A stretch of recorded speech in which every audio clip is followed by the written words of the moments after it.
sorry about that, guys. I got cut off. So, anyways, all of the evidence then from Yang Jiao I would keep in red as I go in taking notes and filling in my outline. That will just help me make sure I have a balance in every paragraph and for each subtopic because I don't want to only refer to one source for each paragraph. I want a variety.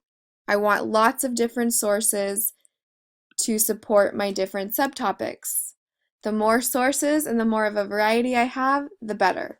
So let's go look at how we can find some more sources.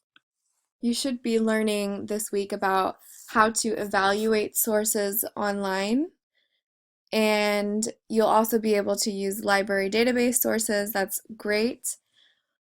But there are really good sources that you can find just by searching Google. So I need to do more research. I need more of a variety of evidence, so I'm going to look things up like second chances in American education. We'll see what comes up. Here's a website, and I know this one is legitimate because it's .org. So organizations, that's an organization that is credible normally if you have that kind of URL. And this talks about, as I am skimming through, that incarcerated people who are released from prison are given different grants. So this is a form of government support in second chances for people who come out of prison. So this is a really good article that I could use evidence from here. If I want to narrow down my search, I can also look for second chances, community colleges. So again, if I'm looking online, this is a good, I need to assess and evaluate the website, make sure there's a date, make sure there is a credible author.